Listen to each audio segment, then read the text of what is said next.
retrouver, chers amis, chers camarades, très heureux, d'autant plus heureux que, au cas où vous seriez lassé de ma personne, ce que je serai le premier à comprendre,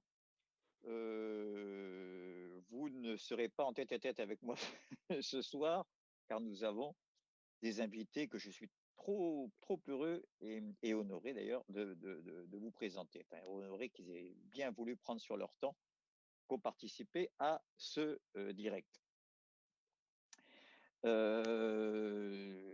Philippe Moreau, que je n'ai plus à vous présenter, et qui reste aux commandes de manière vigilante pour toute notre régie, a eu comme moi une excellente impression à lire l'article d'Alexandra Tricoté, qui n'est pas inconnu pour ceux d'entre vous qui sont les plus fidèles. Je prolonge ma parenthèse, mais Alexandra Tricoté, je vous rappelle qu'elle a commis ce petit bijou qui s'appelle La Truelle et le Marteau. C'est un petit bijou parce qu'il y est question de moi. Non, sérieusement. Il y est question surtout de Glouskar et de Negroni et de François de Negroni et de bien d'autres choses et surtout d'un regard rétrospectif sur les décennies qui viennent de s'écouler. Et croyez-moi, la plupart d'entre vous seront bien contents de voir cet éclairage qui confirmera ce qu'ils en pensent apparemment. Mais donc, Alexandra Tricoté vient de publier un article dans la dernière parution d'un blog créé par Benjamin Leloirne, qui est avec nous aussi ce soir. Donc, après Alexandra, je vous parle de Benjamin. Son blog, certains d'entre vous le connaissent déjà. Il s'agit du Gros Rouge qui tâche et qu'il vous présentera. Je ne veux pas le faire à sa place, mais je vous le recommande, non pas les yeux fermés, ce serait dommage pour la lecture. Mais c'est là encore, c'est gratifiant pour ceux qui sont à juste titre un peu exaspérés de voir la monotonie de ce qu'on entend par ailleurs. Ça fait quand même ce qu'on appelle un appel d'air, tout ça. Et donc, Philippe et moi-même, nous avons été, allez, je vais parler comme vous, bluffés par la qualité de l'article, je vais la faire rougir, d'Alexandra Tricoté, qui semble, n'est-ce pas, se focaliser sur l'événement dont nous venons de sortir. Point d'interrogation, le confinement, je ne suis pas sûr qu'on en sorte de sitôt, mais enfin, je veux dire, vous savez, la dernière fois, je vous ai parlé d'un déconfinement impossible. Hein, nous sommes un peu dans cette période-là. Mais elle en parle tellement bien que je n'ai pas trop envie de m'attarder. Ce qu'il me semble, mais elle me corrigera si je me trompe, c'est qu'à partir du confinement, ou plutôt elle le présente un peu comme une métonymie, sans dire le mot, parce qu'elle n'a aucune pédanterie. J'en profite pour dire qu'Alexandra est une universitaire qui a suspendu sa fréquentation de l'alma mater, de l'académie, pour construire des maisons avec ses mains dans des matériaux traditionnels. Et croyez-moi, je prolonge ma parenthèse, moi qui ai vécu au Sahel, dans les régions parmi les plus chaudes du globe, j'ai bien vu la différence quand il y a une panne de courant et qu'il n'y a plus de climatiseur entre le béton armé avec le fer qui rayonne toute la nuit, après avoir subi près de 50 degrés dans la journée, et les maisons en terre, hein, c'est bien ça, Alexandra, Ouais. je dis en torchis parce que je ne suis pas un connaisseur, en banco, on dit en Afrique, mais enfin voilà. Et croyez-moi, c'est du luxe par les temps qui courent. Donc, Alexandra n'arrête pas de cogiter pendant la construction de ces maisons. Ça nous vaut les articles donc de cette excellente tenue. Et je vous dis, elle présente un petit peu le confinement comme une métonymie de l'époque que nous vivons, un peu comme un révélateur ou une accélération de la prise de conscience vraiment de l'époque assez incroyable que nous vivons. Je pense à un livre qui va paraître bientôt, que son auteur me pardonne de de le compromettre avant la parution, mais je pense à Dominique Mazuet qui va bientôt faire paraître Les Veaux et les choses, qui est une espèce de brûlot contre la vulgate écologiste, et non pas contre l'environnement auquel nous sommes tous très attachés. Et dedans, il répète ce slogan auquel je tiens, n'est-ce pas? L'écologisme, stade final du capitalisme, n'est-ce pas? Ou phase finale, si on veut, des métaphores médicales, n'est-ce pas? Vous voyez? Donc on revient à cette métaphore médicale.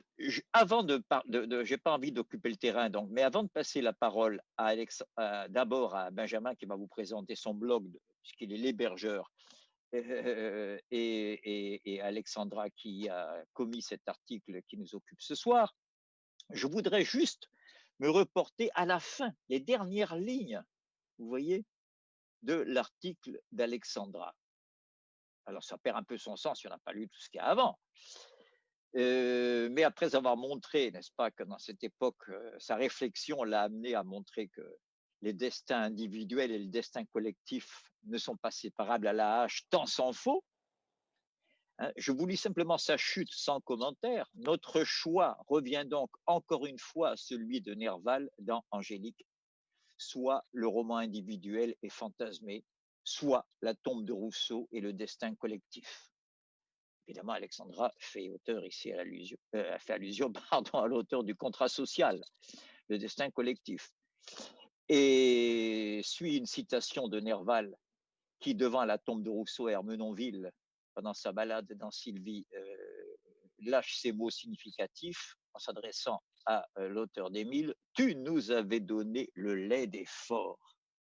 Je prolonge la citation, et nous étions trop faibles pour qu'il pût nous profiter. Nous avons oublié tes leçons que savaient nos pères, et nous avons perdu le sens de ta parole, dernier écho des sagesses antiques. Voilà, et Alexandra de conclure son article. Espérons que nous ne soyons pas trop faibles ce coup-là pour en profiter de toutes ces révélations qui se sont produites à la faveur des masques tombés pendant le confinement. Mais c'est mal barré, je continue à lire la chute d'Alexandra, c'est mal barré, au moins la lutte aura encore gagné en clarté. Voilà, je passe donc la parole à Benjamin Lelouarn, donc créateur et initiateur et rédacteur dans son blog Le Gros Rouge qui tâche, qui va vous présenter son blog. Et après, nous revenons, bien sûr, à l'article d'Alexandra. Benjamin, je suis content de te mettre en relation avec notre public, c'est à toi. Déjà, c'est moi qui te remercie, Dominique. Merci pour le blog et puis pour Alexandra, parce que c'est, c'est une plume avertie qui mérite, je crois, d'être connue et diffusée, quoi. Donc, Nous sommes d'accord là-dessus. merci à toi et merci à Philippe pour l'invitation.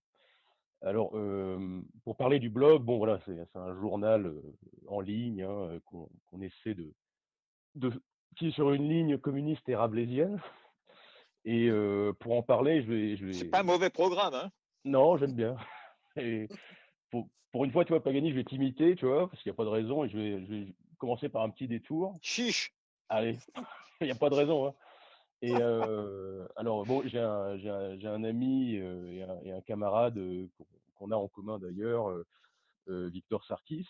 Donc, c'est un jeune philosophe marxiste, Excellent camarade. donc je vous recommande à la fois les conférences et les articles. Et il dit souvent, sous la forme d'une boutade, hein, voilà, si je devais écrire une biographie, je la commencerais en disant, je suis né à l'aube de la troisième restauration. Donc bon, qu'est-ce que ça veut dire Bravo. ça? Bah, ça veut dire que tout simplement hein, que ceux qui sont nés dans les années 90 sont en quelque sorte nés confinés, si vous voulez, quoi. C'est-à-dire, enfin, confinés pour ne Je pas dire valide. dépossédés. Vous voyez. C'est confiné sur le plan de la raison, mais enfin, aussi du sentiment, mais du sentiment à la Rousseau, c'est-à-dire du sentiment comme éducation à la raison, confiné esthétiquement, confiné politiquement. Et ça, c'est lié clairement à la chute de l'Union soviétique et de toutes les formes culturelles qu'il y avait et politiques qu'il y avait autour de l'Union soviétique. Alors oui, et ça a été dit 1000 fois, elle avait plein de défauts. On peut parler de la bureaucratie, voilà, l'absence de démocratie directe. Bon. Mais toutefois, l'effondrement de cette structure, qui était l'Union soviétique, a, je crois, retiré au tiers-monde et au prolétariat européen toute Merci. alternative réelle, en fait, à l'anthropologie sociale produite par le capitalisme atlantiste depuis 1945. Donc il y avait une alternative socialiste qu'on peut discuter, mais dont on peut discuter, mais qui était réelle, et dont l'écroulement a objectivement consacré l'avènement du capitalisme mondial sous pilotage nord-américain. Par ailleurs, si vous voulez comprendre, je pense, et sans jugement moraux a priori, la nostalgie actuelle et grandissante des Russes pour l'Union soviétique, simplement pensez à Hobbes, quoi. Parce que je crois que l'Union soviétique, c'est pour le peuple, ça a été pour le peuple russe le Léviathan qui devait dévorer le Behemoth, quoi. C'est-à-dire, on avait là un collectif qui était contraint sous l'épée de la nécessité historique et pour se sortir du sous-développement aussi, de mettre à genoux la logique prédatrice du marché. Donc, je retourne sur ce temps qui est le nôtre, celui de cette troisième restauration. Alors, quand on regarde un peu le paysage, on a eu un écroulement du communisme, du socialisme, du républicanisme gaullien, du républicanisme tout court, en fait, hein, du jacobinisme, du nationalisme arabe, de la cause De notre palestinienne, souveraineté. voilà, et même des marxismes africains. Et Bien. finalement, on se retrouve à l'échelle du monde à une espèce de confinement mental général, parce qu'on a un terrain idéologique dont on commence à sortir, mais qui a longtemps été divisé au début des années 2000, entre d'une part la fin de l'histoire de Francis Fukuyama, et puis d'autre part le choc des civilisations de Huntington, quoi, si je voulais résumer.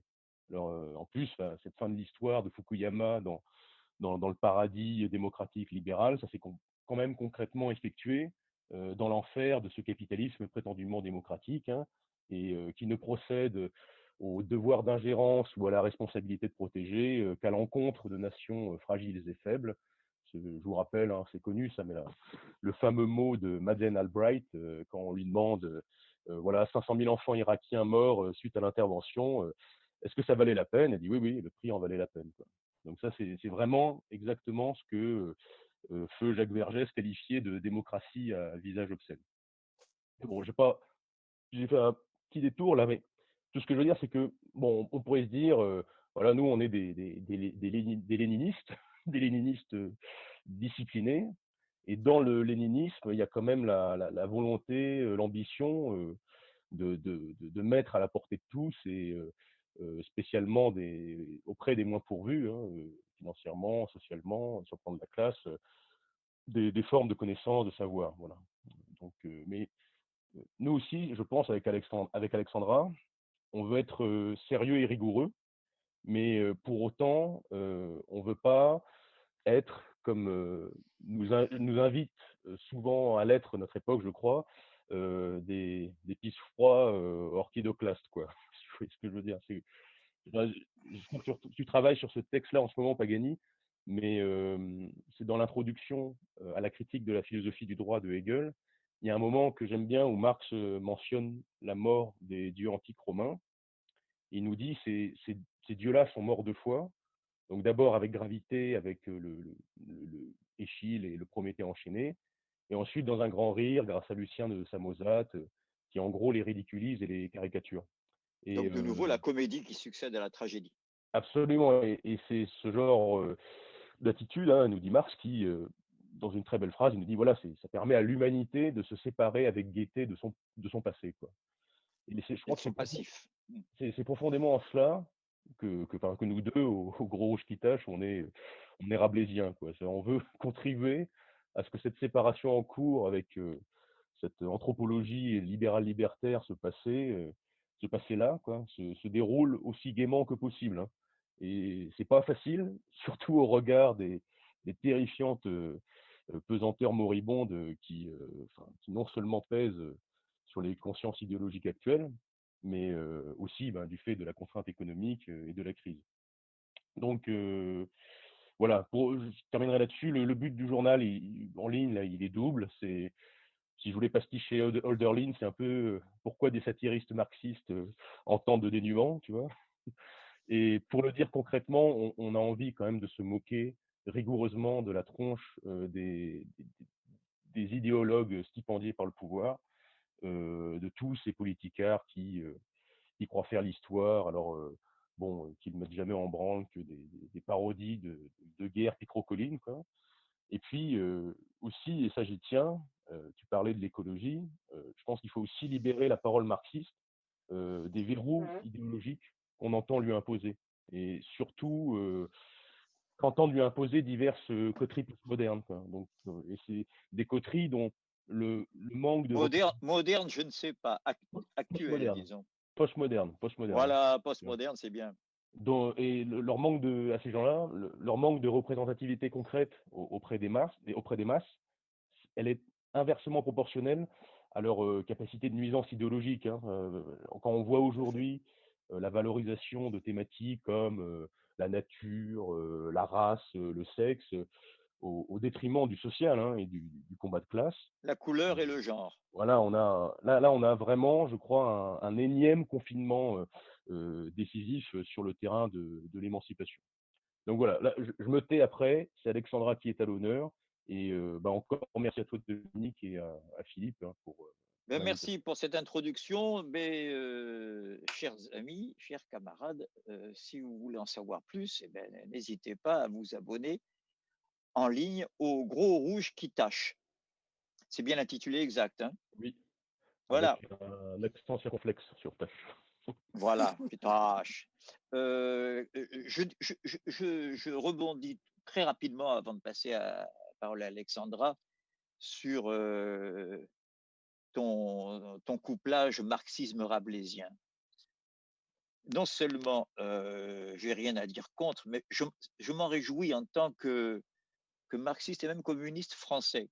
Je parle de communiste très librement ici, hein, je ne fais pas allusion pour l'instant ni à un parti, ni pour ni contre d'ailleurs. Je laisse l'anti-PCFisme aux trotskars, maoïstes et autres anards, je vais dire, c'est-à-dire à ceux qui se prétendaient à gauche du PC en 68 pendant qu'ils nous refilaient la droite, ce qui est à droite de Gaulle, quoi, et qui nous gouverne depuis. Post-Vichy. Non, ce qui me plaît dans le côté Rabelais, c'est d'abord le rire, le bonheur. Parce que il y a la substantifique moelle, comme dit Rabelais. Et la moelle, c'est pas un hasard comme métaphore. Ça fait du bien par où ça passe, dans le palais et à la langue. C'est bon. Il y en a marre de cette culpabilisation de l'humanité qui salope la nature, je veux dire, et que nous sommes tous des salopards de consommateurs pendant des millénaires.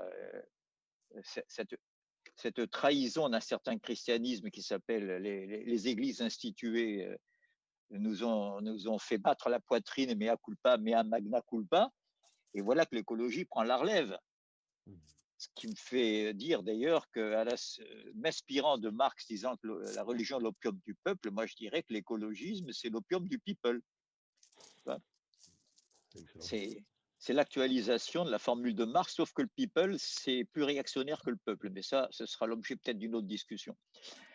Donc voilà, merci pour le Rabelais. Je mets Rabelais, disons, en harmonique, au sens musical du terme, en phase, si vous préférez, avec une des plus belles phrases des révolutionnaires français, celle de Saint-Just disant « Le bonheur est une idée neuve en Europe ».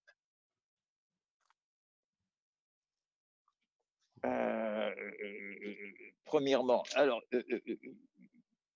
deuxièmement, ce qui m'a frappé, donc, l'article d'Alexandra, c'est cette convergence, vous voyez, du destin individuel et du destin collectif. Non pas qu'on ne puisse pas les séparer, mais quand on les sépare, le destin individuel devient une névrose mortifère. Je ne crois pas trahir la pensée d'Alexandra quand je dis ça. Or, je vois que je viens, mais ce sont des coïncidences. Y en a-t-il? Y a-t-il un hasard, hein? Écoutant un petit peu la moins mortifère des paranos prétendre qu'il n'y a pas de hasard, comme je suis tenté de le penser parfois, parce que je reçois de François de Negroni, que je salue, qui est en Corse, Sa toute dernière publication, là aussi, il me pardonnera, hein, parce que je me demande si le livre est déjà en librairie, il l'est à peine, parce qu'il vient tout juste d'être édité. Et, euh, et dans lequel on trouve, vous voyez, à la fin, je ne veux pas bien sûr éventer le récit, mais la dernière journée du personnage qui est le centre de son récit, le, le, le, je le montre ici, ça s'appelle Un immense caveau, n'est-ce pas? Voilà, c'est un ouvrage qui fait près de 90 pages. Et donc, c'est la dernière journée du personnage. J'en dis pas plus, je dis juste ces lignes-là, et vous verrez tout de suite le rapport qu'il y a avec la conclusion d'Alexandra, et surtout avec quelques thèmes qu'elle reprend et qu'elle va développer dans le corps de son article. Lorsque voilà, donc le héros, le principal personnage du récit sort de chez lui, c'est sa dernière journée. 6h30, il franchit d'un bond décidé le seuil de sa demeure, ça se passe dans un village en Corse. Dehors, un léger vent frais d'aurore le saisit, il dut réprimer en lui le fugace jaillissement d'un élan vital qui n'était plus de mise. Bon, on n'est pas dans le collectif là, hein, on est dans l'anecdote personnelle apparemment, un récit. On est dans un roman, du romanesque. Penché sur une borne, un goéland l'observait tranquillement. Ouais, on est dans le roman. Hein. L'œillade moqueuse, à l'aise, sans manifester aucun signe d'effarouchement. Je signale au passage, il faut aller vite. Je vous fais gagner du temps que le goéland est le surgissement de la nature, tout d'un coup dans le récit. Hein, c'est l'animal. L'œillade moqueuse, à l'aise, sans manifester aucun signe d'effarouchement. Il était donc vrai, ce charmant conte de fées, seriné en boucle, au poste et illustré au travers de maints exemples animaux ou végétaux. 2 points, à la faveur du bouclage planétaire de son irresponsable prédateur bipède, la nature s'avisait de recouvrer ses droits. Elle se débauchait, s'empanachait d'herbes folles jusqu'au sein des fourmilières urbaines artificielles, tandis que pavoisaient les intégristes décroissants du lumpenbobotariat, végétaliens fanatisés, environnementalistes convulsifs, antispécistes hargneux, Sainte Greta, l'adolescente suédoise dont on avait volé la maturité. Je vous rappelle qu'elle dit toujours qu'on a volé son enfance et sa jeunesse, mais je crois que c'est bien plus grave ce que nous révèle François Negroni, c'est qu'on lui a volé sa maturité. Reprenait du poil de la bête, tout comme le Zarathustra de TF1, l'intranquille monsieur Hulot, ce génial lanceur d'ultimatum au genre humain. À la bonne heure. Vous voyez, on était parti pour l'anecdote personnelle. Regardez comment on retrouve notre temps, le vôtre, le mien, le nôtre. À la bonne heure, respire à plein poumon, etc. Voilà, je ne veux pas éventer la suite du récit. On a envie de savoir la suite. Hein. Ça, c'est l'art de l'écrivain. Hein. Bon sang, on ne sait pas où il va, on ne sait pas ce qu'il fait. Mais voilà. Ben ça, pour ça, vous lirez donc Un immense caveau aux éditions Materia Scripta.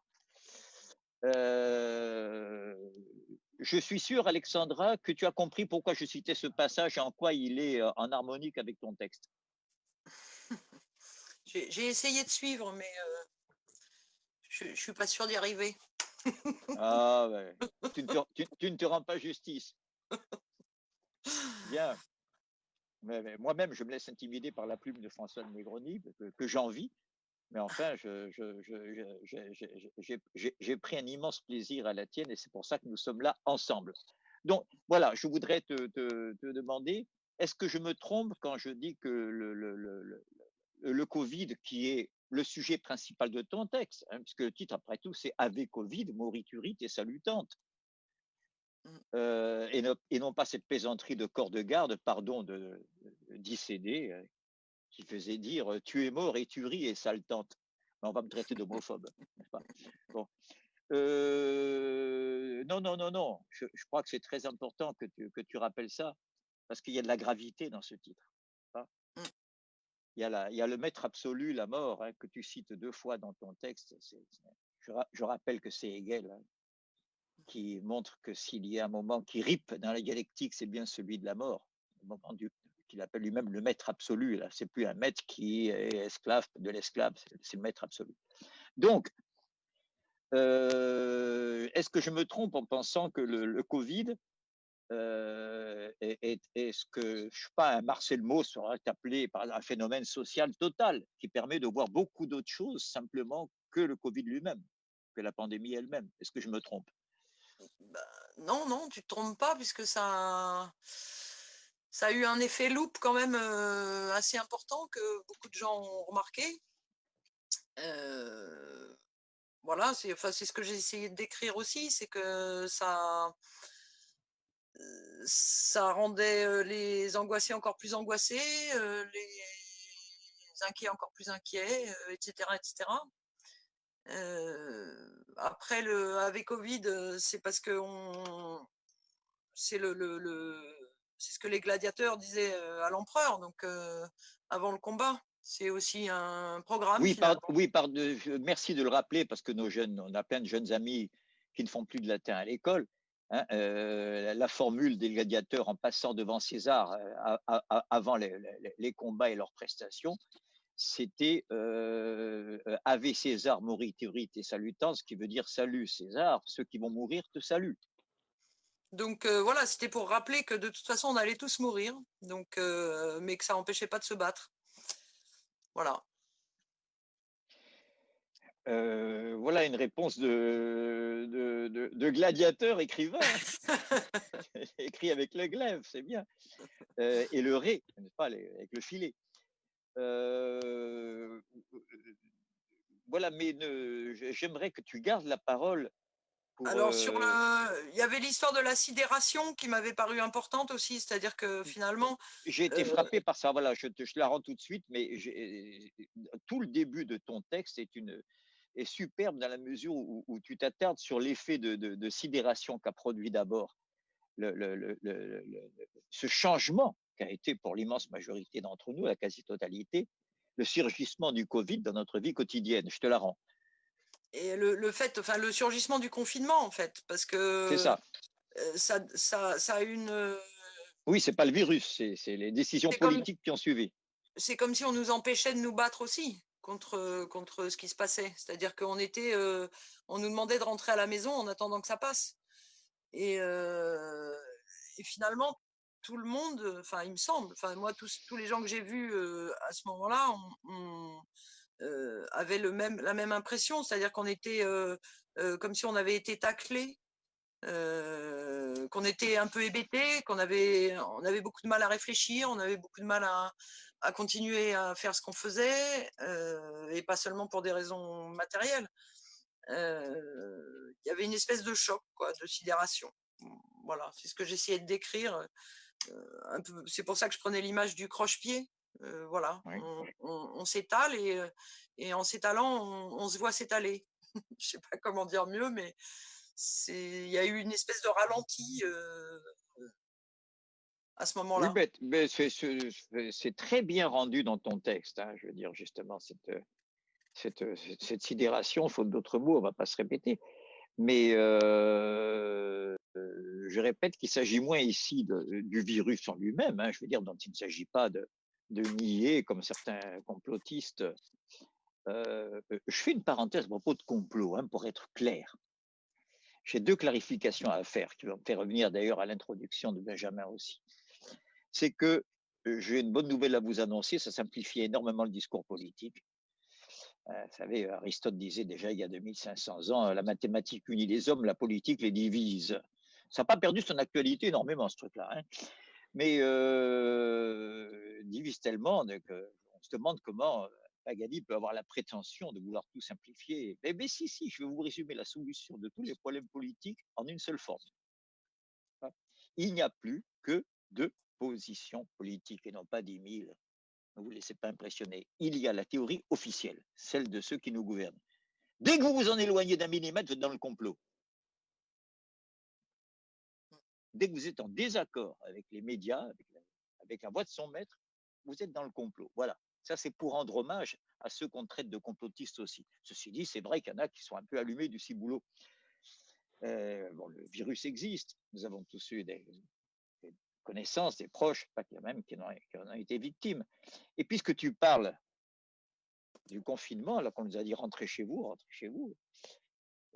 nous avons tous connu soit un parent, soit un proche, soit un ami, qui est allé à l'hôpital pour autre chose, pour d'autres pathologies, voire même atteint par le virus, mais d'une manière, disons, bénigne, entre guillemets, à cause de leur âge, par exemple, et à qui sont vus dire, à leur grande stupéfaction par les médecins, rentrez chez vous, on a d'autres choses à faire.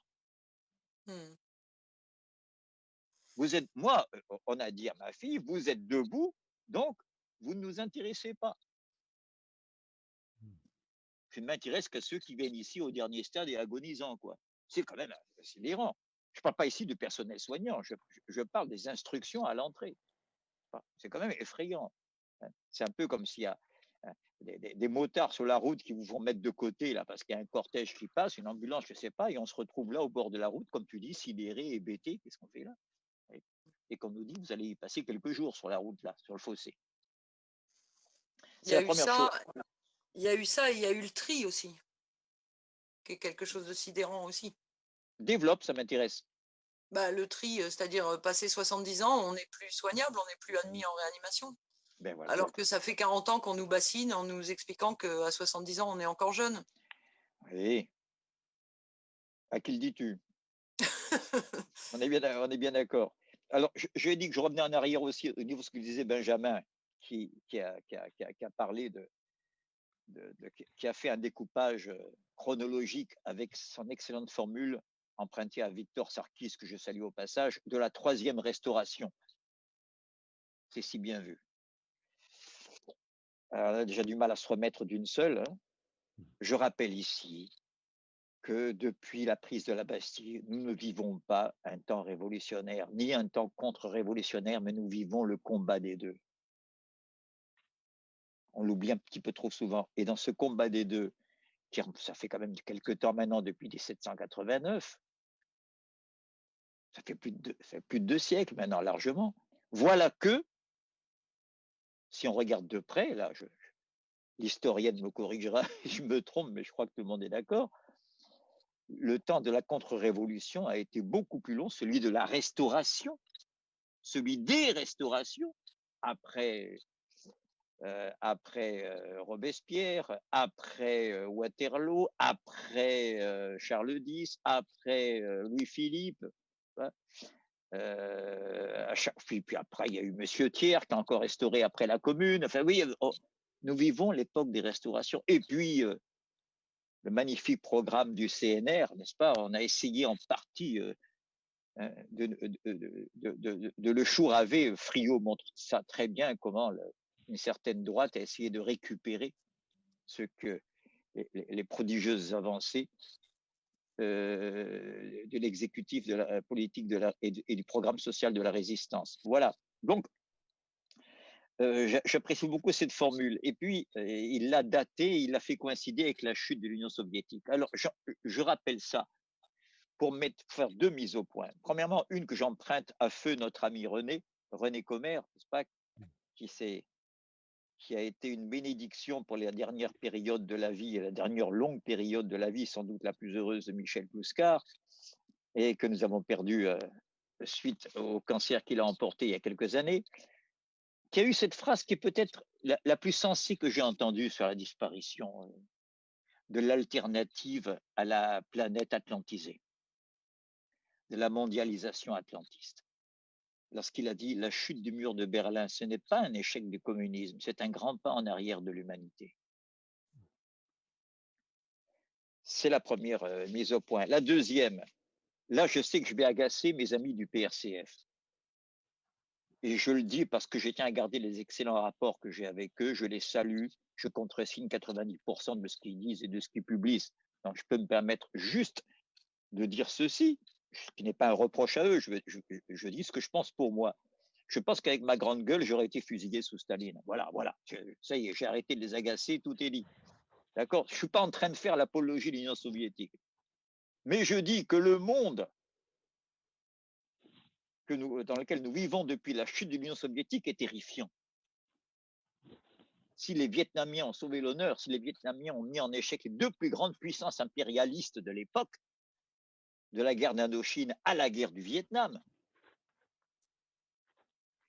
s'ils ont abattu plusieurs milliers d'aéronefs américains, je dis aéronefs pour comprendre les hélicoptères, les chasseurs F-105, tout ce que vous voulez, les premiers F-15 bombardaient le Vietnam, les B-50, s'ils ont pu le faire, c'est pas avec des lance-pierres, c'est avec des fusées soviétiques SAM-6, SAM-7. Il y avait un recours. Il faut avoir vécu, comme je l'ai fait depuis, enfin, pour ceux qui ont besoin d'être empiristes, parce qu'il y en a qui le savent très bien sans être allé en Afrique, mais il faut avoir vécu dans ce qu'on appelait à l'époque le tiers-monde pour voir à quel point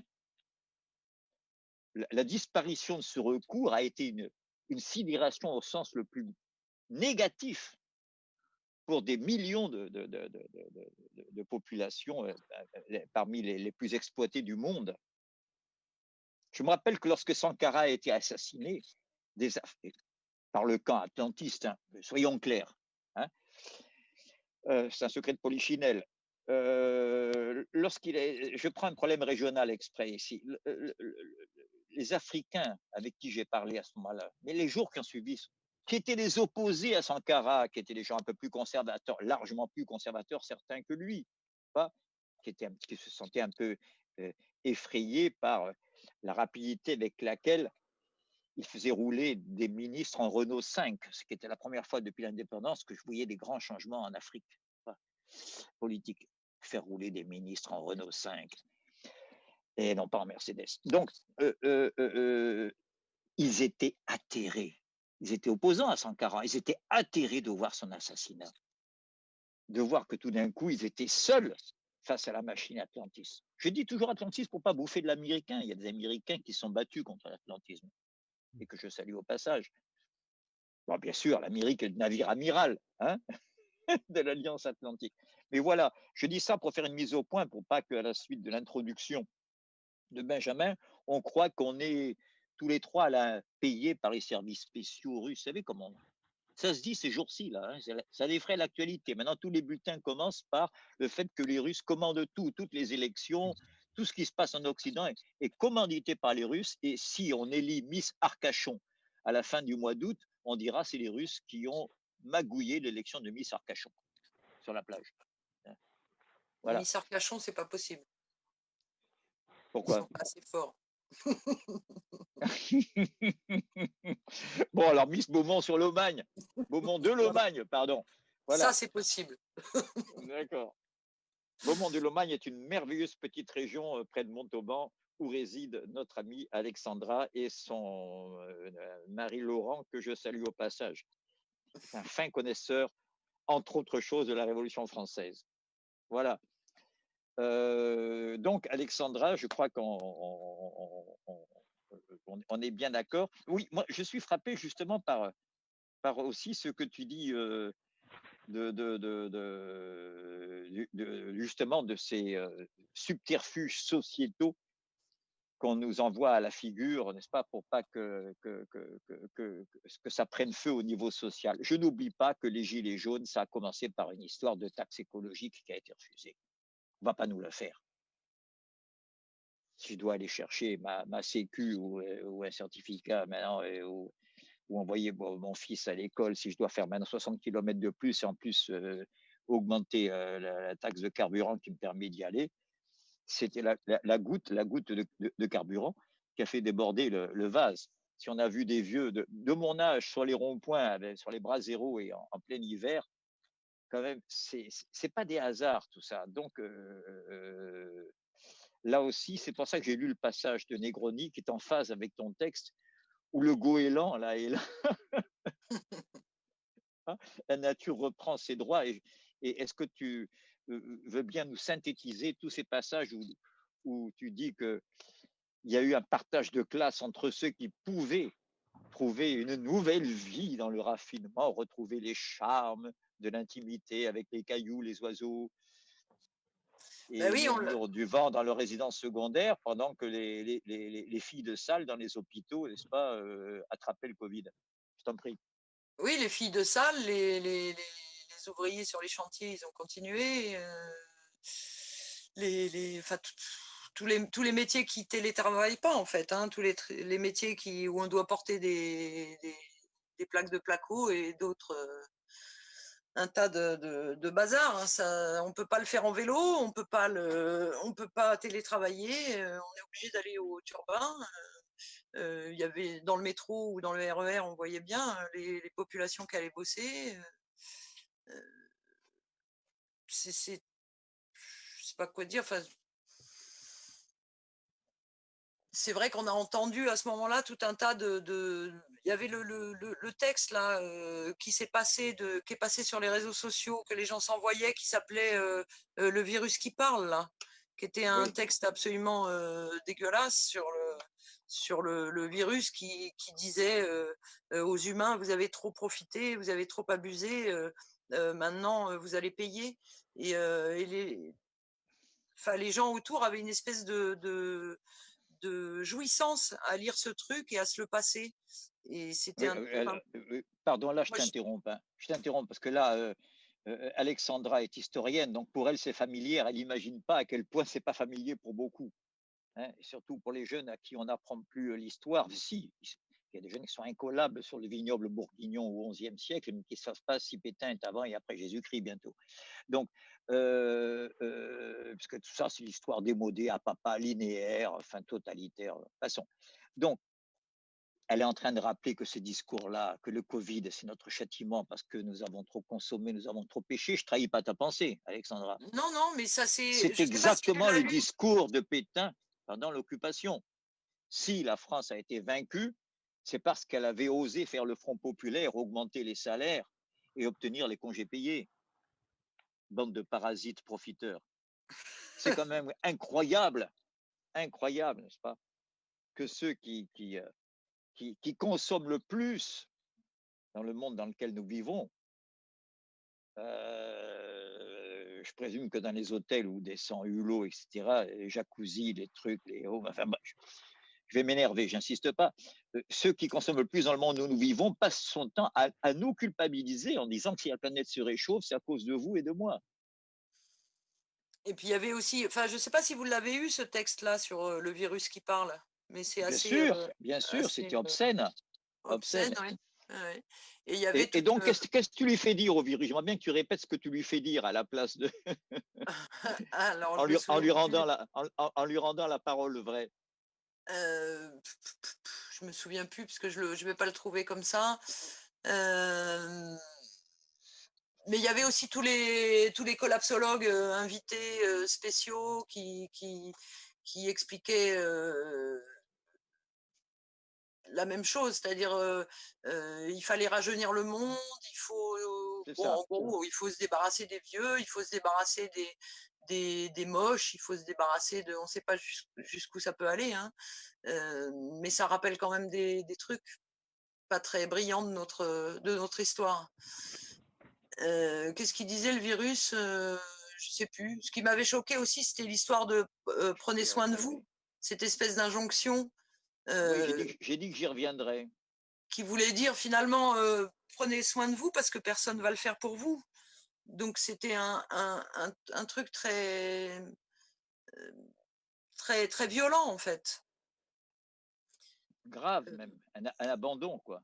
Oui, une espèce d'abandon. D'ailleurs, les gens se sont sentis abandonnés parce qu'il n'y avait aucune explication nulle part. C'est-à-dire, euh, il y a eu aucun message en disant bon, alors, si vous avez le Covid, il faut que vous surveillez ça, ça et ça. Il faut que vous, je sais pas quoi, que vous buviez de la tisane, que On est vous. bien d'accord. Il y avait aucune recommandation. Il y avait leur geste barrière à la con là, tousser dans son coude, ce que personne ne fait parce que ça ne nous viendrait pas à l'idée. Voilà. Et c'est vrai que tous les gens qui se sont confinés, parce qu'il y a eu une confinitude involontaire, c'est-à-dire les métiers les boulots se sont arrêtés. Il y a eu télétravail à la place d'aller au boulot, mais il y a eu aussi tous ceux qui se sont retirés de l'économie. C'est-à-dire par peur, par angoisse, par je sais pas, ils se sont dit que la fin du monde était proche et que donc ils restaient chez eux, ils rentraient chez eux. Et eux, ils attendaient en fait que ça valide leur angoisse l'angoisse qui ressasse depuis des années, c'est-à-dire que il y a Ça trop de valide la gens. pire des hypothèses, la pire des Voilà, hypothèses. il y a trop de monde, on est trop nombreux, on pollue Surtout les trop. autres, hein, surtout les autres. C'est pas moi qui suis en trop, c'est les autres toujours. Hein. Du coup, ils restaient dans dans l'entre-soi en fait, à écouter le chapelet mortuaire tous les soirs. Alors, je rends la Avec le parole au moindre moment. virus, hein, pour te la Oui, rendre tout vas-y. de suite, mais pour te la rendre indirecte. Hein. Alors, je te cite. S'il parlait effectivement, le virus, s'il parlait effectivement, il ne dirait pas aux humains du 21e siècle, vous vous êtes mal conduits et c'est pour ça que je viens mettre de l'ordre. Il dirait, vous vous êtes fait baiser depuis 50 ans. Marx avait raison et Gluskar aussi. Ne vous déplaise, c'est ce qu'il révèle effectivement, même aux plus incrédules qui s'accrochent encore à leurs illusions de démocratie occidentale, d'Europe progressiste et d'États-Unis exemplaires de modernité. Voilà, je tenais à restituer ce superbe passage. Il y avait la réaction des Italiens, enfin les réactions des Italiens qui étaient très impressionnantes parce que c'était juste un peu avant nous et ils étaient vraiment en colère contre l'Europe. Ils brûlaient les drapeaux, ils en revenaient pas en fait de cette fait. Ah, je suis sûr qu'il y aurait eu un référendum là sur un Italexit, je sais pas quoi quand même. Hein. Je suis sûr qu'il y aurait eu 90% pour quitter l'Europe. Hein. Ouais, je sais pas, 90, je sais pas, mais en tout cas, ils étaient bien vénères, les Italiens. Quand ils sont vus arriver les avions chinois, cubains, ou tout ce que vous voulez, mais Bruxelles, tintin. Hein. Ouais. Enfin, il y en a qui maintenant qui disent que l'Europe a fait ce qu'il fallait. Oui, oui, absolument. On Absolument. l'a pas Vous vu allez, passer. vous allez voir, à la rentrée prochaine, en septembre, vous allez voir au chiffre de l'emploi que l'Europe a fait tout ce qu'il fallait. Ouais. Pour que ces chiffres vous surprennent. Je ne sais pas si c'est en bien, vous allez voir qu'il y aura des surprises.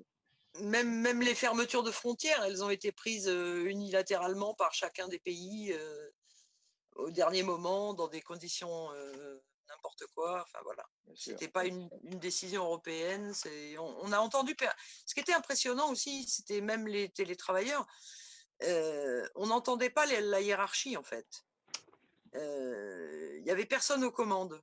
C'était assez impressionnant ça. C'est-à-dire, c'est même dans les hôpitaux, c'est les médecins, les aides-soignants, enfin c'est tout le personnel qui s'est organisé pour réinventer des lits de réanimation, réquisitionner des trucs, utiliser le mari de l'infirmière qui bossait dans une dans une usine de plastique pour avoir, je sais pas quoi, des intercalaires pour faire des masques. Voilà l'histoire des sacs poubelles, tout. Effectivement, il y a eu plein de réactions et plein de choses qui ont été faites dans l'urgence, notamment pour ce qui est de l'hôpital, mais l'hôpital public, hein, parce que les cliniques, on n'en a pas du tout entendu parler, mais toutes ces réactions-là, elles ont été faites par ceux qui étaient au boulot, en fait. Toutes les décisions ont été prises par ceux qui étaient au boulot, à la banque, partout. Acheter du scotch, trouver du gel hydroalcoolique, ça n'a pas été fourni par le directoire, par la hiérarchie, quoi. Voilà. Eux, ils étaient, je sais pas où, à la piscine sans doute, je sais pas. Ce qui est quand même confortant dans cette horreur, c'est qu'une société où les travailleurs se prennent en main est faisable. Oui, bien sûr. Mais on se demande pourquoi ça On n'a continue pas, pas besoin des actionnaires et des traders pour vivre dans une société. Mais on a besoin de ceux qui oxygènent les patients et qui assurent les transports. On est bien d'accord. Après, Donc voilà, oui, pardon, je t'en prie. Non, je disais après, il y avait toute l'histoire par rapport au télétravail que soulevait Philippe. C'est-à-dire le fait qu'effectivement, il n'y avait plus le temps de transport, ce qui était quelque chose qui changeait radicalement le boulot. Il y avait le fait que ceux qui télétravaillaient pour mettre en place le télétravail passaient un temps infini à régler un tas de problèmes informatiques. Rien n'était prêt en fait, donc il fallait tester, et ils passaient leur journée à régler des soucis techniques et pas du tout à produire, mais avec une espèce de sécurité informatique par exemple. Avec voilà, les problèmes de sécurité notamment, et avec une espèce de mise en scène du travail qui qui était encore plus forte que la mise en scène habituelle quand on va bosser, où on s'habille, où on se met dans un personnage. Voilà, on avait chez soi, en fait, pour ceux qui avaient des conjoints télétravailleurs, la chance d'avoir des conjoints télétravailleurs, une espèce de mise en scène nouvelle du travail. Non, mais Voilà. tu parles d'or parce que justement, à propos du télétravail, dans ton article, tu introduis une nouvelle dichotomie que j'ai trouvée superbe entre deux formes de sociabilité, une que je trouve exécrable et que tu dénonces aussi bien, et en termes très clairs, qui est le communautarisme. Hein. Et Dieu sait si par les temps qui courent, ça défraie la chronique. C'est tellement plus simple, n'est-ce pas, de jeter les communautés dans la rue pour faire croire qu'il y a de l'opposition que d'y jeter la société. Société, c'est un titre célèbre. Hein. Gemeinschaft und Gesellschaft, société et communauté. Mais, et que tu opposes à la camaraderie, terme dont on a l'impression qu'il appartient à l'histoire ancienne bientôt. Quand on voit le nombre de fois où on l'évite, où on l'élude, et que tu restitues et tu montres qu'il est revenu ici, justement. Et avec les gilets jaunes, déjà, il était revenu à la surface et qu'à la faveur du confinement, on avait retrouvé. Voilà, j'aimerais que tu développes aussi cette dichotomie Ben, il y a pas, de la communauté et la camaraderie, quoi. moi, j'ai parlé de ça aussi par rapport à un autre boulot, c'est-à-dire que comme pour les gilets jaunes, c'est-à-dire que face à la menace, qu'est-ce qu'on a comme choix? Est-ce qu'on continue de travailler ensemble ou pas? Tout simplement. Donc, on avait euh, nous, on a eu un collègue qui, pour des bonnes raisons, hein, parce que il avait peur ou parce que sa famille avait besoin de lui, j'en sais rien. Mais c'est extrait de la camaraderie, justement. De la camaraderie au travail, en plus. Parce que la camaraderie, elle se fabrique au travail, en fait. Mais voilà, c'est pour ça que j'ai dit, il faut sortir de chez soi, du confinement, du rester chez vous. Il faut sortir. La parenté, c'est un lien important. Hein, je n'ai rien contre la famille, mais la parenté, c'est pas la camaraderie. La camaraderie, il faut sortir de chez soi. Hein, et c'est pas un hasard d'ailleurs si la première fois qu'on entend ce mot pour soi-même, c'est dans la cour de l'école, quand on a quitté les jupons de maman et qu'on est dans la cour de l'école, qu'on se frotte aux camarades. Ouais, bien sûr. C'est comme par hasard. Donc, comme tu le dis très bien, c'est surtout dans le travail qu'on découvre la camaraderie. Mais justement, je le mets en relation avec prenez soin de vous. Tu dénonces la formule. Mmh. À juste titre, et tu dis c'est une manière d'abandon. C'est très inquiétant comme formule. Or, j'ajouterais juste ceci. Pardon de le tourner un peu vers la psyché et le destin personnel plutôt que collectif, mais c'est pas rassurant. C'est que un ami qui avait eu un gros chagrin et s'était fait planter par sa copine, auquel il était très attaché, il dit le pire, c'est quand elle m'a dit en partant, prends soin de toi. Donc, ouais, à chaque fois, c'est bien ressenti comme un abandon. Ça veut dire, bon, allez, ciao, merci, j'ai donné, maintenant, terminé, quoi. Vous êtes seul.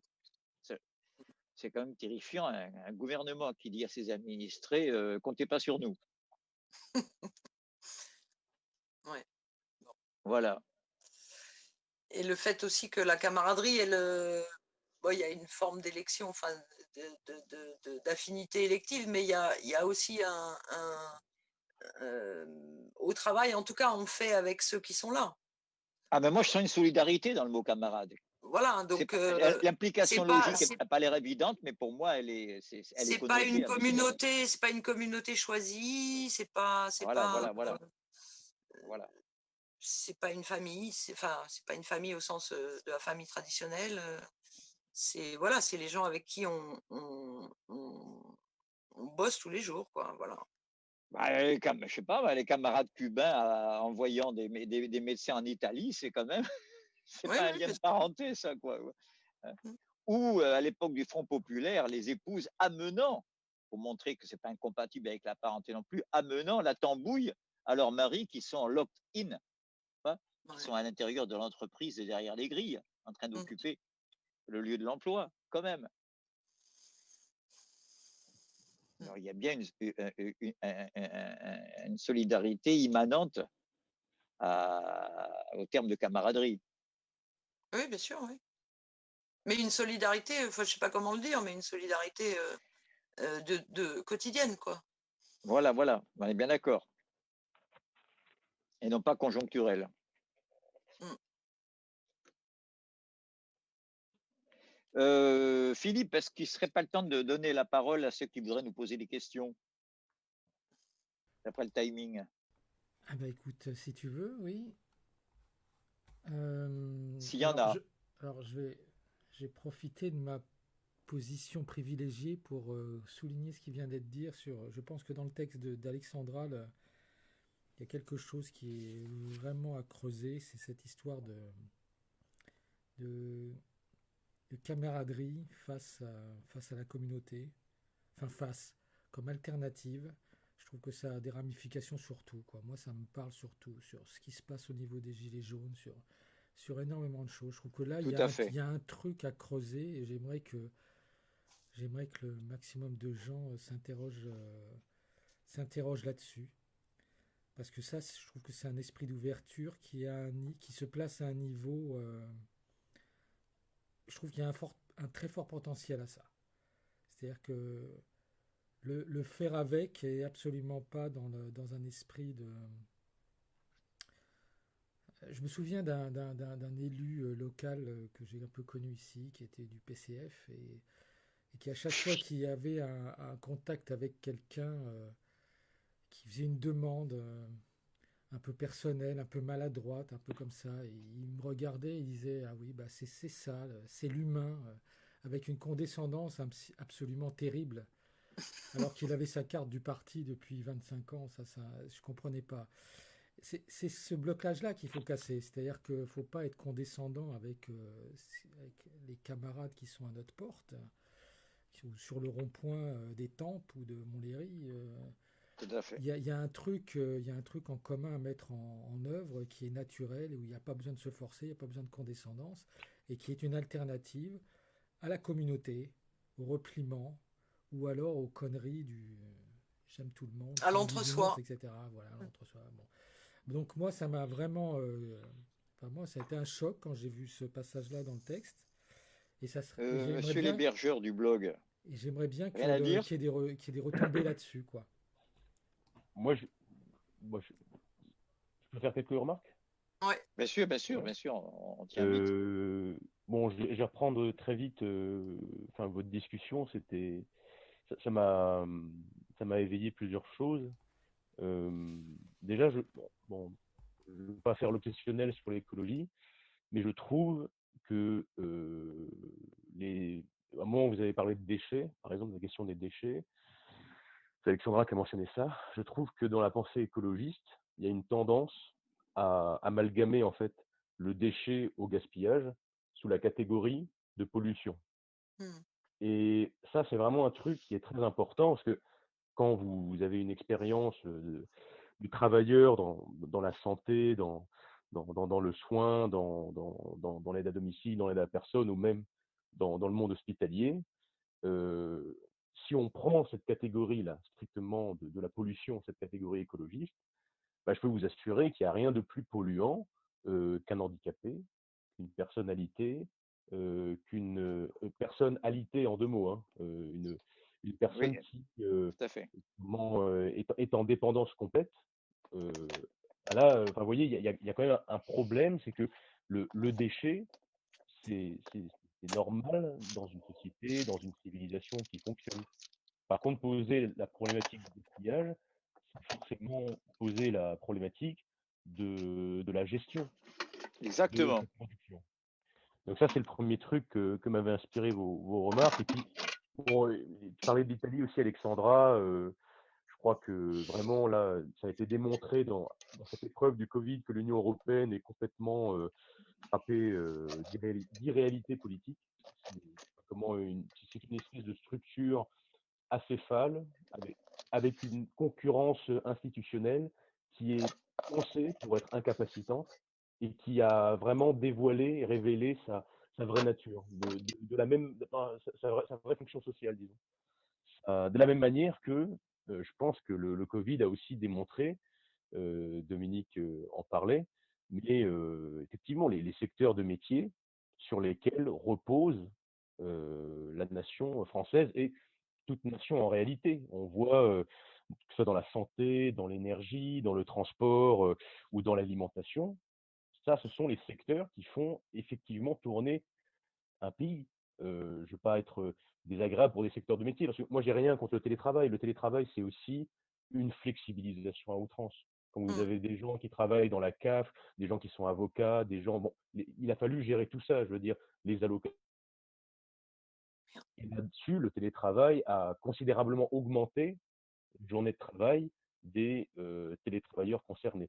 Mais bon, je veux dire, on ne voit pas trop dans le Covid à quoi a servi un financier, un trader, un communicant, un publicitaire. Ce sont autant les métiers essentiels au progrès social ont été dévoilés, autant je crois qu'il y a quand même une prise de conscience sur les diverses formes de métiers parasitaires dans les couches moyennes qui vivent aux dépens des travailleurs collectifs et qui sont d'autant plus dans la culpabilisation et dans un discours écologiste idéologique qui vivent aux dépens de ce travailleur collectif.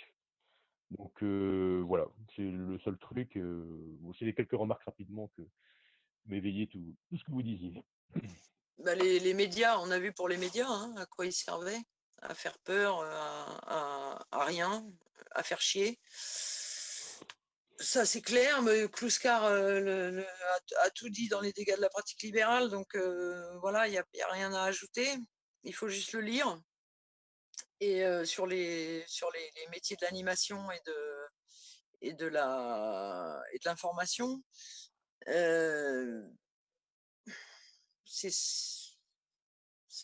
enfin, l'effet loupe, c'était un truc important quand même.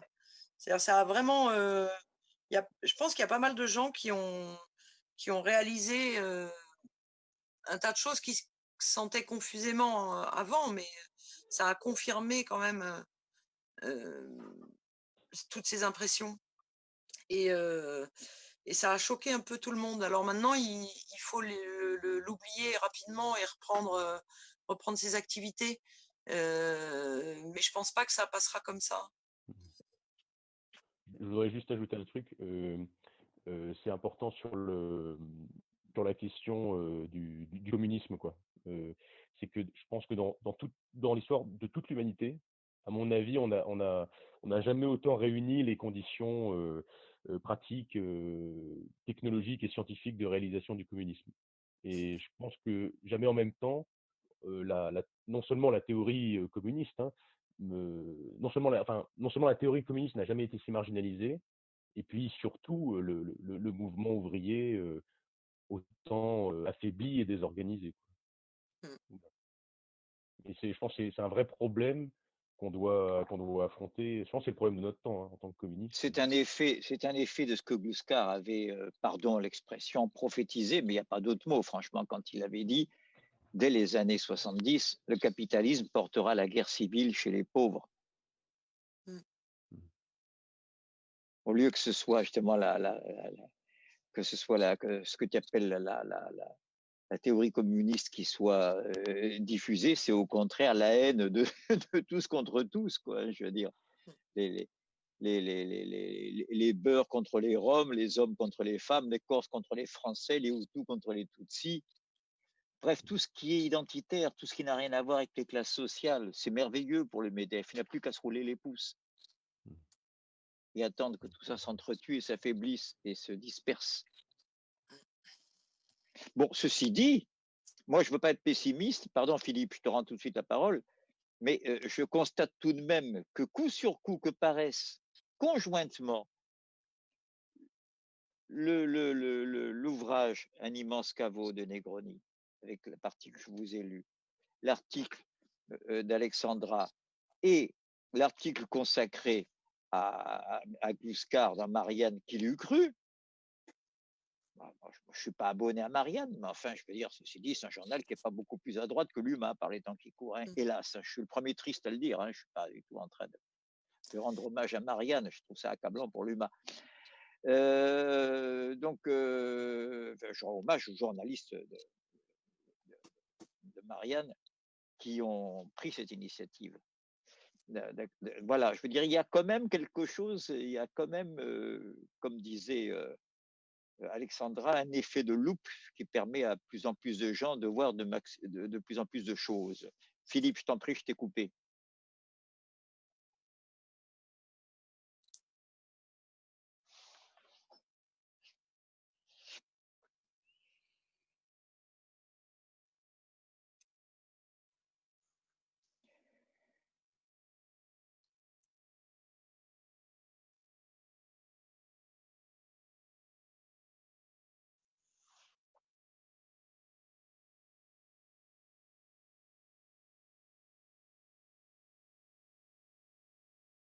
Mhm.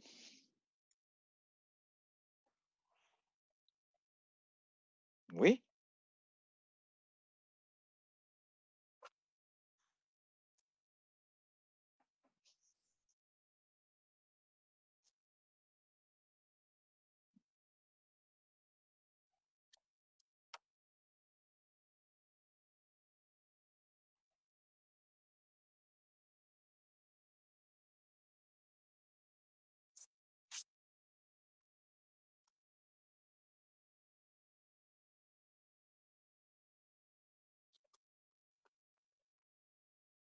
Je vais commencer par l'État. Pour ressortir quelque chose qui ne va pas prendre grand-chose à nous habituer, disons, à ceux qui sont habitués. Mais enfin, comme c'est une idée très peu répandue, j'ai l'impression même en la répétant, à livrer un scoop à chaque fois. Hein. Contre l'État, vous avez l'anarchiste et vous avez le MEDEF. C'est curieux quand même. C'est pas parce qu'on a l'impression qu'ils ne peuvent pas se blairer. C'est pas? Mais oui, le libertaire peut être libéral. Et le libéral a compris depuis les années 60, depuis le début des années 70 surtout, le profit qu'il pouvait tirer d'être libertaire dans son capitalisme.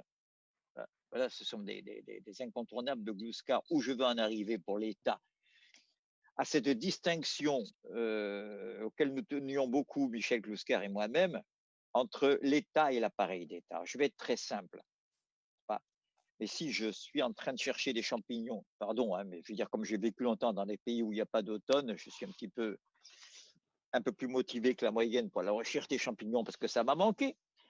Que vous voyez votre route dans les bois stoppée avec une barrière où il y a marqué forêt privée, champignons interdits. Privé ici veut dire attention, c'est pas l'État ici, c'est pas toi, c'est moi. C'est pas toi, c'est pas vous, c'est pas la collectivité, c'est moi et moi seul. D'accord, ça veut dire c'est privé, forêt privée, ça veut dire tu en es privé, mon gars. Tu en es privé.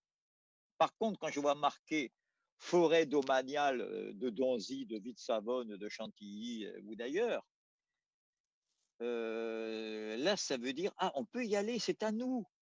Ah, c'est pas l'État dont on nous parle, les anarchistes et le MEDEF. Ouais, les contraintes, les règles, les règlements, la bureaucratie. Ah non, c'est le contraire. C'est pas l'État qui restreint ma liberté, c'est celui qui l'étend. Donc, on ne vous en parle pas beaucoup de celui-là. C'est ce que Rousseau appelait la volonté générale. Voilà où je vais en arriver. Quand l'État, c'est ça, alors je réponds oui. Nous manquons d'État. Nous avons le plus monstrueux appareil d'État qui nous gouverne.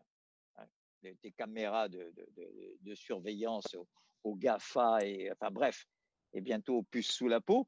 Je veux dire, nous avons le plus monstrueux appareil d'État au service, surprise, horrible surprise, au service de quoi? Au service du privé. Le plus monstrueux appareil d'État de tous les temps, vu les technologies d'aujourd'hui, au service de cette absence d'État par définition qu'est le privé. Voilà comment je réponds à, pardon? Éric. Pas Raphaël, c'était pas avant Raphaël, c'était Éric. Hein. Voilà. Donc, merci Eric, excellente question qui nous permet de nous réconcilier avec non pas l'appareil d'État dont il nous faut se débarrasser, mais de nous réconcilier avec l'État comme volonté générale. Cette volonté générale, et je terminerai là-dessus, ma réponse sur l'État, nous l'avons exprimée en 2005. On n'en a pas tenu compte.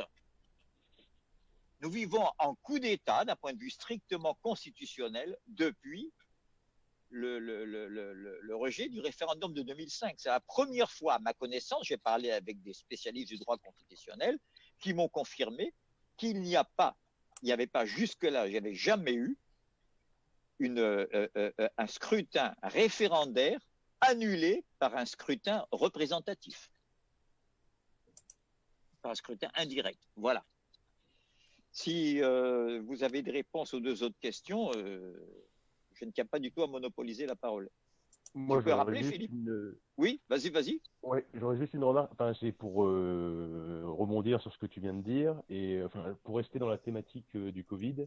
Moi, par exemple, le monde de l'aide à domicile, c'est un monde que je connais bien.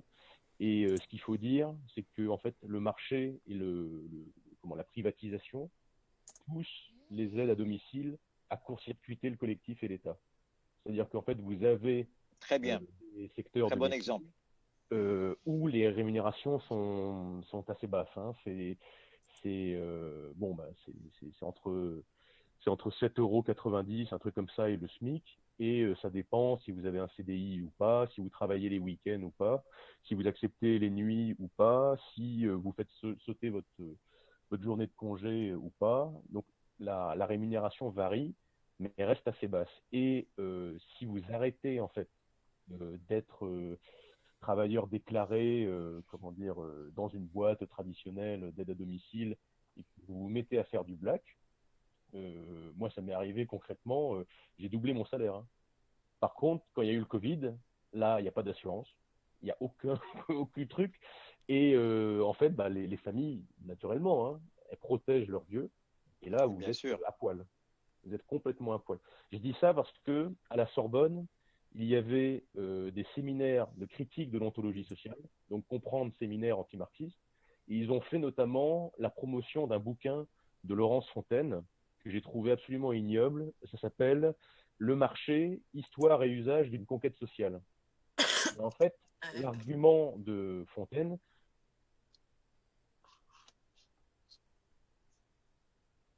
Il y a un petit problème de son.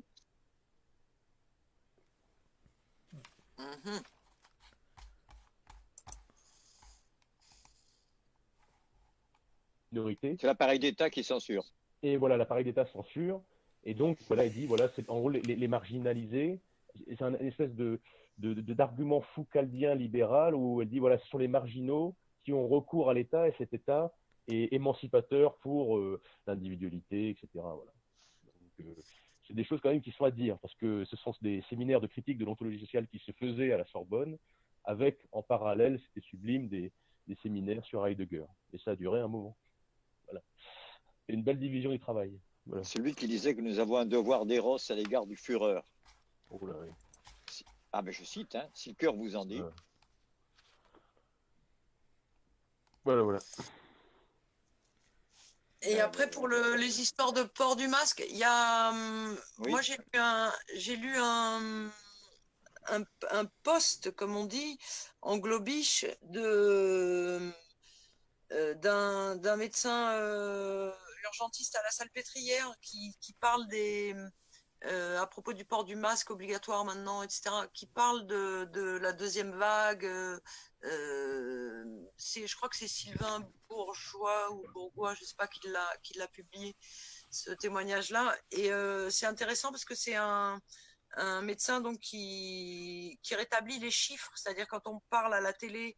Moi, j'ai remarqué quand on nous explique qu'en Bretagne, ça repart, ou en Mayenne, ou je ne sais pas quoi, dans les médias, il n'y a aucun chiffre, c'est-à-dire il y a des pourcentages, il y a des tendances, il y a tout ça, mais il n'y a pas le nombre de cas d'hospitalisation ou le nombre il n'y a pas l'augmentation réelle, quoi. Et donc, lui, il parle d'un passage, par exemple, de 2 à 8, de 2 personnes à 8 personnes. Voilà, il n'y a pas de deuxième vague en fait. Et le virus est toujours actif dans certains endroits. Il est toujours craignos, quoi. Enfin, je veux dire dangereux. Mais il y a mais pourquoi on nous fait porter des masques à tous maintenant depuis lundi, je crois, dès qu'on rentre quelque part, alors que on n'est plus du tout au pic et pendant le pic, on n'avait rien. On était obligé de se fabriquer des trucs avec des soutiens-gorge, quoi. Ah oui, c'est le Voilà. comble de l'absurde. Hein. Il faudrait des. Moi, je suis pas contre le port du masque s'il y a un danger ou s'il y a un problème ou voilà. Mais je vois pas là les 135 € d'amende si on porte pas le masque quand on sort. Je vois pas à quoi ça sert d'autre maintenant qu'à nous habituer à faire ce qu'on nous dit, quoi. Je sais pas. J'arrive pas à me débarrasser de cette idée-là. Ben là, en tant que philosophe, je reprends la parole quand même, parce qu'il y a un drôle de bilan de ce que tu viens de dire, hein, d'une manière générale, en prenant du recul sur vérité et mensonge dans tout ça, parce que c'est de ça qu'il s'agit. Hein. J'en sais rien, moi. Moi, je suis pas spécialiste, je ne suis pas un technicien, un scientifique. Je peux pas te dire le masque est utile, le masque est inutile. Oui, voilà. Je peux pas trancher. J'ai entendu, comme toi, comme tout le monde, tout et son contraire là-dessus. Mais c'est ça qui est inquiétant. C'est qu'un pouvoir qui nous a balancé une Greta pendant des lustres pour nous dire écoutez les scientifiques et arrêtez de réchauffer la planète, comme s'il y avait la science univoque. Alors ça, c'est pas la science, c'est le scientisme. Mais voilà, c'était notre religion là. Hein, ou bien vous êtes complotiste, ou bien vous écoutez Greta qui écoute les soi-disant scientifiques. Hein. Et voilà que maintenant, on ne sait pas, il y a selon certains trucs, les masques, oui, selon une période, c'est utile, selon une autre, ça ne l'est pas. Voilà, c'est dépistage, oui, dépistage, non, c'est quand même extraordinaire. Et ça, par contre, pour moi, ce n'est pas fortuit. Je me ferais traiter de complotiste, ça m'est complètement égal. J'ai expliqué tout à l'heure que rien qu'en étant opposant, je suis déjà complotiste au discours dominant et à la pensée unique. Mais je veux dire, c'est déjà une stratégie de nous laisser dans l'angoisse et dans l'incertitude. Il y a une manière d'expérimenter en direct, ça coûterait des milliards à faire en réalité en temps normal, mais le Covid leur permet de faire ça gratuitement, de mettre une population avec le petit doigt sur la couture du pantalon en heure et en temps voulu. C'est quand même extraordinaire. Moi, voilà, c'est ce que je répondrai pour ce qui est du masque. Sur le fond, je ne suis pas spécialiste, je ne tranche pas.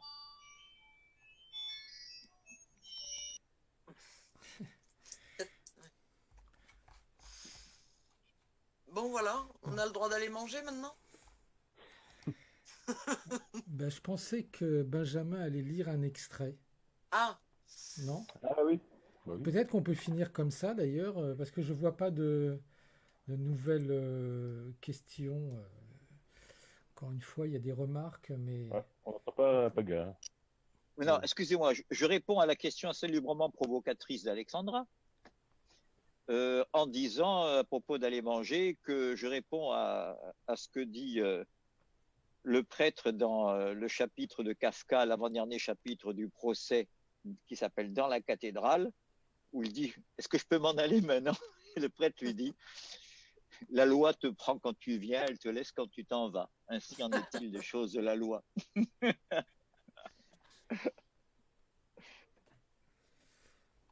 donc une petite lecture. Oui. Alors, c'est le passage sur la camaraderie, hein, c'est ça? Ce serait avec plaisir. Ok. Enfin, moi, je ne me lasse pas de le réentendre ou de le relire. D'accord. Donc, pour les auditeurs, là, c'est le passage de l'article d'Alexandra où voilà, elle met en contrebalancement la notion de camaraderie et de communauté. C'est ça. Vous y aller? Je t'en prie. Oui.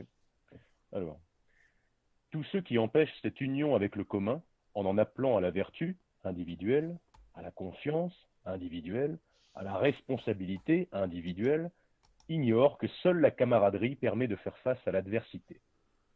Et la camaraderie n'a rien à voir avec la communauté choisie. Elle ramasse ce qu'elle trouve, ce qu'elle rencontre. Elle fait avec ce qu'elle a. La communauté, à l'inverse, se rêve aristocratique, justement pour décollectiviser les choses en les communautarisant pour avoir une plus grosse part. Forcément, ils sont toujours moins nombreux dans une communauté.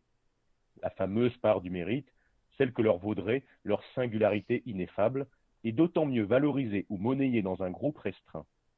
La singularité est temporaire, elle finit avec son porteur et est soluble dans le commun. Et plutôt crever que la laisser se dissoudre.